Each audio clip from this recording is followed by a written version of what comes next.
La présidentielle de 2026 est officiellement lancée au Bénin depuis hier. La Cour constitutionnelle a validé les 2 duos en lice, une étape qui marque le début de la course à la magistrature suprême. Les candidats Wadaï Talata et Ronkperouanou sont-ils prêts à relever le défi et convaincre les électeurs? On en parle aujourd'hui avec notre invité en plateau. Bonjour Gabin Goubi. Bonjour à vous, Jennifer Sativi. Bonjour aux téléspectateurs de Bénin TV. Comment allez-vous ce matin? Je pète la forme et j'espère que c'est pareil de votre côté. C'est pareil. Alors, vous êtes journaliste et analyste politique. Déjà, la nouvelle est tombée, hein, on l'a eu. Comment vous vivez-vous cela? Quelle analyse vous en faites? Bon, sans surprise parce que c'est la suite logique de tout ce qui a été entrepris il y a cela quelques jours. C'est en quelque sorte la fin du processus d'examen des dossiers de candidature. Eh bien, la dernière étape était celle de la visite médicale. Cette étape ayant été franchie avec succès par les 2 duos qui étaient en liste, je pense que la Cour n'a fait que confirmer que dans les starting blocks de la présidentielle du 12 avril 2026, il n'y aura que 2 duos. Et donc, définitivement, les 2 duos sont admis désormais à aller à la conquête de l'électorat et occuper l'espace politique. Donc, je pense que c'est une nouvelle qui est intervenue dans la logique de ce qui était attendu. Et c'est d'ailleurs sans grande surprise que j'ai noté que l'opinion publique a accepté la chose. Absolument. Mais oui, on nous a dit qu'ils sont aptes sanitairement. Mais qu'est-ce que cela marque au-delà de tout ce qui est ils sont prêts sanitairement? Ça lance les dés, n'est-ce pas? Absolument. Vous savez que c'est l'une des exigences, c'est l'une des conditions prescrite par le Code électoral, même avant la Constitution, en son article 44, qui prédit que celui qui doit présider aux destinées du pays doit quand même présenter une condition physique assez saine et également une condition de santé irréprochable au plan physique, mais également au plan mental. Raison pour laquelle d'ailleurs un collège de médecins est commis pour évaluer tout ceci. Et je pense que les 2 duos qui sont retenus sont passés devant ces médecins-là pour déférer aux différents examens qui sont prévus à cet effet. Et donc j'ai noté que la Cour, dans sa décision rendue le 27 dernier, suite à l'examen des recours introduits par le parti Les Démocrates, en déboutant cette formation politique, avait en même temps confirmé provisoirement les 2 duos qui étaient en liste. Mais dans son dispositif, vous avez noté qu'il y avait sous réserve de la visite médicale. Donc, sans la visite médicale, eh bien, il y aurait encore des choses à dire parce qu'on ne peut pas avoir des ambitions de présider aux destinées d'un pays sans présenter une condition de santé assez irréprochable, enfin être sain d'esprit parce que la fonction requiert une certaine lucidité, une certaine forme pour pouvoir quand même faire face aux défis. Et donc j'ai noté que désormais les candidats qui sont dans la liste, enfin retenus pour compétir le 12 avril prochain, sont irréprochables quand même au plan de la santé. En tout cas, on fait foi à ce que les médecins ont produit comme rapport, parce que c'est les médecins qui ont déposé le rapport. Le président de la Cour constitutionnelle, j'ai suivi dans le journal télévisé de votre conseil tout à l'heure, a rappelé que le collègue des médecins a produit son rapport le 12 et donc hier, la Cour, au cours d'une audience spéciale, a statué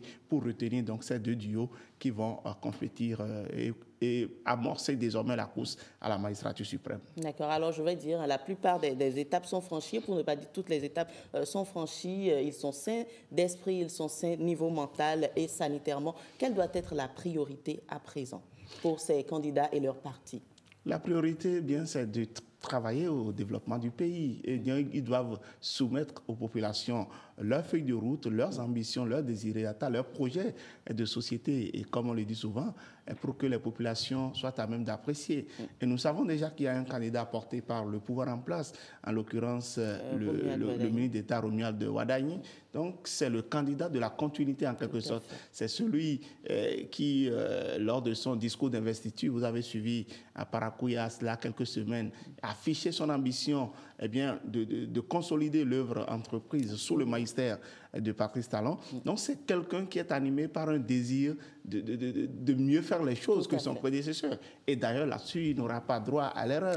Parce que s'il faut, aujourd'hui, puisque une dynamique est en train d'être imprimée au pays, s'il faut amener quelqu'un qui puisse ramener la chose vers le bas, ce ne serait pas accepté. Donc, en face, il y a un autre candidat, celui qu'on dit de l'opposition modérée, le candidat Paul Humpé, qui devra montrer en quoi est-ce qu'il propose un projet de société qui, même en marquant la différence avec ce que nous avons vécu sous le magistère de Patrice Talon, pourra quand même rassurer les Béninois. Donc, je pense que le terrain est désormais à la disposition, l'espace politique est à la disposition de ces deux tuyaux qui devront travailler à occuper, n'est-ce pas, l'électorat, à convaincre l'électorat de ce qu'ils ont comme projet, de ce qu'ils ont comme ambition de développement pour le pays. Et donc, on doit s'attendre à des débats véritablement nourris au sein de l'opinion autour de ces deux duos. Je pense que tout ce qui a pu se passer comme épisode est désormais derrière nous. Et il faudrait, n'est-ce pas, faire face aux prochains enjeux. Absolument. Et nous n'allons pas quand même, nous n'allons pas finir, sans évoquer les démocrates, un parti quand même très intéressant, très important, qui malheureusement a été absent lors justement en raison des difficultés en interne. Est-ce que vous pensez qu'ils peuvent encore se repositionner sur la scène politique? Tout à fait, à condition qu'ils se prennent au sérieux, à condition et qu'ils, je vais dire, tirent leçon de tout ce qui a pu se passer, de tout ce qu'ils ont vécu ces derniers temps comme mésaventures, comme déboires. Et je pense qu'aujourd'hui, il y a de sérieux problèmes à l'interne. Les problèmes qui, de mon point de vue, n'ont pas pu être bien réglés au point où certains ont dû claquer la porte. J'ai surpris hier des députés démissionnaires de ce parti-là qui ont été reçus par la mouvance présidentielle. J'ai vu Abdoulaye Biotchane et Joseph Diogbenou les recevoir conformément d'ailleurs à la volonté du chef de l'État qui ne l'a pas caché au travers de l'entretien télévisé qu'il a accordé à l'un de nos confrères. Donc je trouve qu'il y a quand même des leçons à tirer de cette mésaventure-là qui a abouti en quelque sorte à la disqualification du duo du candidat du parti de l'LD. Et je pense qu'aujourd'hui, ce parti-là peut encore remonter la pente s'il tire véritablement leçon de tout ce qui a pu se passer et si on travaille véritablement à imprimer une certaine rigueur dans la gestion des choses. Absolument. Donc tout n'est pas perdu. Pas du tout, rien n'est perdu. Et vous écoutez, la politique est faite de haut et de bas. Et donc, il faut accepter parfois certains verdicts quand ça vient et trouver, n'est-ce pas, l'occasion idéale. L'essentiel, ce n'est pas de s'asseoir là où on est tombé, c'est de trouver l'occasion de se relever pour mieux affronter les enjeux futurs. Et parlant d'enjeux futurs, et même si aujourd'hui le parti est recalé au niveau de la présidentielle et même de l'élection communale, je pense qu'il y a quand même une échéance majeure qui reste encore en vue. Il s'agit des législatives et la formation politique a intérêt, n'est-ce pas, à cette fois-ci soigner un peu son image en rassurant les électeurs, présenter, n'est-ce pas, des candidats dont les dossiers seraient irréprochables et mieux étudiés pour lui permettre, n'est-ce pas, d'engranger des députés, chose qui lui serait véritablement nécessaire parce qu'il faut véritablement des parrains pour présenter des candidats à l'élection présidentielle. D'accord. On l'espère. En tout cas, on passe à présent à une autre actualité hors de nos frontières. Cette fois-ci, Gabin, vous le savez, au Sénégal, le torchon semble brûler entre le président Diomaye Faye et son vice-président Sonko, Ousmane Sonko, justement, en cause un bras de fer autour d'un poste stratégique soulevant des questions de légitimité, le partage réel du pouvoir et la continuité de la rupture promise au Sénégal. Quel regard vous portez sur ces récentes, je dirais, frictions au sein de ces deux hommes-là? Est-ce qu'on peut dire que c'est la fin de l'ère Diomaye Faye-Sonko? Non, dire que c'est la fin, je pense que c'est trop tôt. Je ne serai pas péremptoire pour prédire, n'est-ce pas, la fin de cette aventure qui a commencé il y a quelques années. Mais je trouve quand même que c'est une vilaine scène qui est en train d'être projetée. C'est une mauvaise image qui est en train d'être projetée à l'opinion tant sénégalaise qu'internationale.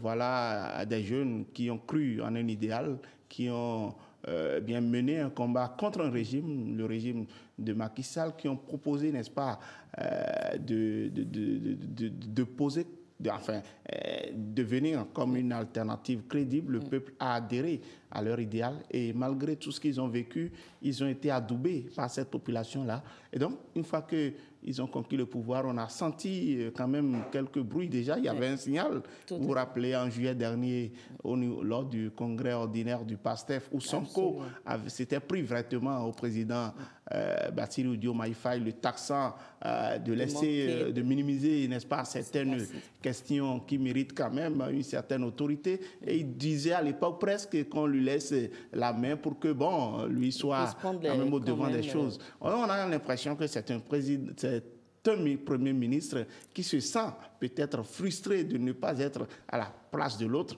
Je ne vous apprends rien. Vous savez que Sonko était quand même... c'était lui qui, légitimement, devrait être président de la République, mais le destin ou le cours des choses a décidé autrement.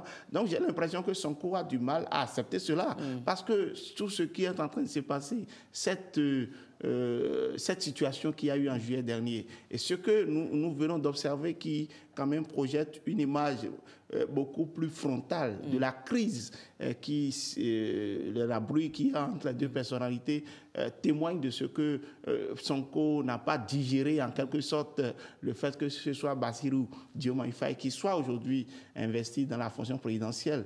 Et je trouve que ce n'est pas un bon signal pour cette formation politique-là, étant donné que Sonko a été celui qui a désigné Bassirou Diomaye Faye. C'est son poulain à lui, c'est lui qui l'a fait candidat du PASTEF aux élections de 2024. Donc, il a l'obligation de le soutenir. Il est comptable du bilan de Bassirou Diomaye Faye. Il est le Premier ministre avec des pouvoirs assez élargis. Parfois, vous le voyez même se présenter comme celui qui tient les manettes du pouvoir, ce qui n'est pas forcément une bonne chose pour le président en exercice. Et je pense qu'on doit éviter ces genres de désaveux publics, parce que moi, je récuse et je désapprouve fortement cette manière de désavouer publiquement un chef d'État en exercice, qui plus est de votre formation politique. Je trouve que c'est une manière de fragiliser le PASTEF. Et même si Sonko a des ambitions présidentielles, en agissant de la sorte, je pense qu'il est en train de réduire ses chances. On dit souvent que le pouvoir ne se partage pas. Est-ce qu'au vu de ce qu'on observe maintenant, cette maxime-là, je dirais, ne se confirme pas un peu ? Parce que vous le disiez, on a l'impression que Ousmane Sonko a bien envie quand même d'aller au front, de faire certaines choses, et a l'impression que le champ est limité. Oui, absolument. Je l'ai dit, c'est quelqu'un qui se sent peut-être dans la peau d'un président, il se sent peut-être dans la peau de quelqu'un dont on a arraché c'est pas ce qui doit lui revenir de droit. Maintenant qu'il patiente un peu, les élections présidentielles sont prévues pour se tenir en 2029. Donc il attend déjà, ils n'ont même pas fait 2 ans et déjà on sent des signes de friction entre les deux. Alors que les deux auraient pu former, ont été des yeux des Sénégalais, un tandem assez fort. Aujourd'hui, le Sénégal est confronté à un certain nombre de défis. Il y a la question du chômage, il y a la question de la crise économique, il y a la question même des dettes cachées. Vous avez vu ce qui est en train d'être révélé. Il y a une série de questions qui méritent que les deux hommes se donnent résolument la main pour se concentrer sur les défis qui se posent au pays, plutôt que de s'illustrer dans ces genres de crises qui sont peut-être de nature à désorienter les choses et à asseoir une certaine cacophonie au sommet de l'État. Donc, vous l'avez dit, il n'y a jamais de capitaine dans le même bateau. Sonko doit accepter sa position de Premier ministre avec des pouvoirs. Est-ce que vous pensez que ce sera aussi facile quand on observe tout ce qui se passe? Est-ce que vous pensez qu'on en arrivera là où il se dira: j'occupe le poste de Premier ministre, j'arrive à accorder du crédit ou du respect à ce président-là? Mais c'est cet effort-là qu'il doit faire. C'est cet effort qu'il doit faire. Et j'ai l'impression que Sonko, aujourd'hui, c'est vrai, il a eu le mérite d'avoir mené le combat, d'avoir subi autant d'humiliations et de déboires laisse le régime de Macky Sall, quelqu'un qu'on apprécie, qui aujourd'hui constitue un modèle de militantisme, un modèle d'engagement pour la jeunesse africaine et même au-delà. Mais je pense qu'aujourd'hui, il doit quand même accepter que ce n'est pas lui qui est le dépositaire de la signature de l'État sénégalais dans le monde. Il doit accepter qu'il n'est que Premier ministre et accompagner celui dont il a fait chef, celui qui a été son poulain. Et l'autre ne revendique d'ailleurs rien. Il a toujours reconnu que Sonko a été son mentor. Sonko, ils ont mené tous les sacrifices ensemble.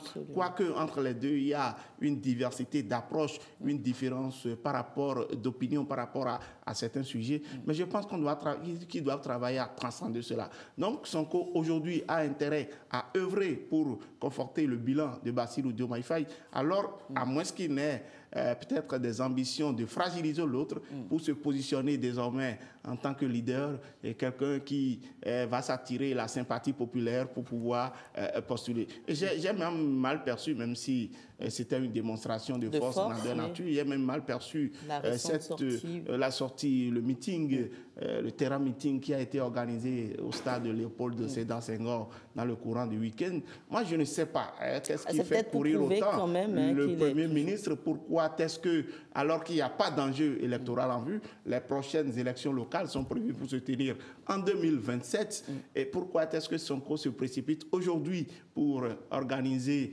un meeting de ce genre-là avec des propos à peine voilés à l'endroit de celui qui est le chef de l'État, qui est membre de sa formation politique. Et je trouve que les deux doivent reprendre du poil de la belle terre rapidement leur divergence, consolider le PASTEF pour le bonheur du peuple sénégalais. Un dernier tour rapidement, vous n'allez pas partir sans nous dire un mot sur ce qui se passe au Gabon. On l'a appris le 12 novembre dernier, Sylvia Bongo et Nourdine, son fils, ont été condamnés par contumace à 20 ans de prison. Pour vous, est-ce que c'est une justice enfin rendue au peuple gabonais ou est-ce que c'est plutôt un verdict politique?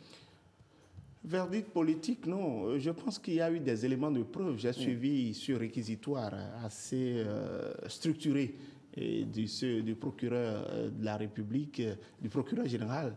Et j'ai lu un peu comment est-ce qu'il a travaillé à confirmer ou à établir les infractions de corruption, de détournement de deniers publics, de prévarication et même de trafic d'influence à l'endroit de Nouridine Bongo et de Sylvia Bongo, l'épouse de l'ex-chef d'État. Et j'ai noté comment est-ce que les gens ont fait du n'importe quoi, ont semé et pratiquement de la pagaille à la tête de l'État sénégalais. Le président ayant été victime d'un accident vasculaire cérébral, ce qu'on appelle AVC, qui était physiquement diminué, qui n'avait plus la lucidité requise qui conduit les affaires. Et donc le fils et la mère s'accaparent le pouvoir, ils en font ce qu'ils veulent, on dilapide les fonds publics, on confond même la gestion du pays à sa gestion personnelle, où on a eu droit à des chiffres, on parle de 2900 et quelques milliards de transactions qu'il y a eu entre